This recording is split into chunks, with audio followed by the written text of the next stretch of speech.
Most people seeking fame and fortune in film make the proverbial pilgrimage to LA or New York City.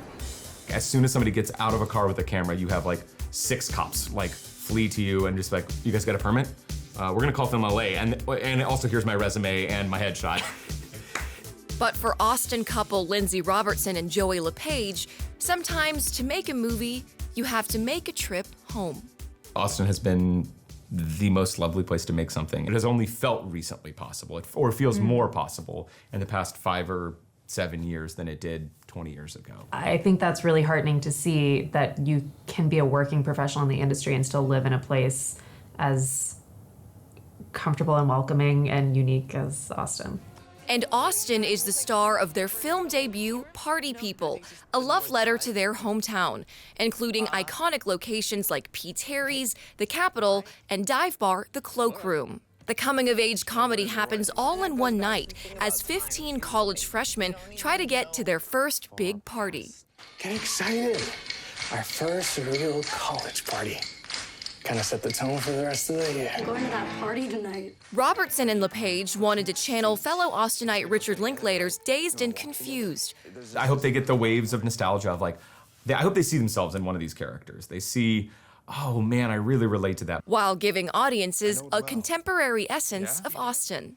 I do hope that people leave with a little bit more empathy for their younger selves. Fittingly, the husband and wife met when they were both students at UT doing a play. And I was like, this guy seems kind of full of himself. Probably was. So I was just like, okay. And they may have drawn inspiration from some real-life college parties. I remember getting drug out of several bushes on Halloween nights. But it wasn't until a few years after graduating and working in New York that they reconnected, romantically and professionally. On Party People, LePage directed, while Robertson wrote the script.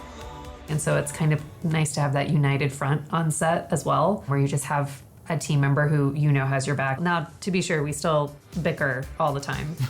They always planned on coming back once they felt they'd made it. But after years in New York and later LA, they quit their jobs and came home to Austin anyway.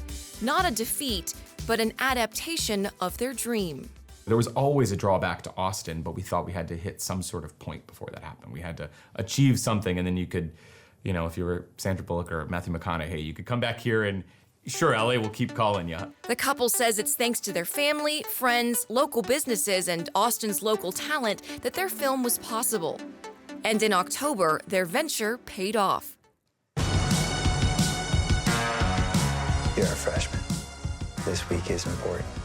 Party People premiered at the 31st Annual Austin Film Festival as part of an Austin-centric lineup. It's a homecoming, honestly. I mean, I used to work as a camp counselor at the State Theater. Because this is a movie about Austin, it makes sense that like an Austin audience should see it first. A full-circle final stop on a hometown victory lap. There should be more filming here, and like it bugs all of us when it goes away to those other states when it's right here. There's so much good crew and good talent. Thanks so much for watching. If you like this video, be sure to subscribe for more from Austin Insight. You can also watch full episodes of Austin Insight for free on the PBS app.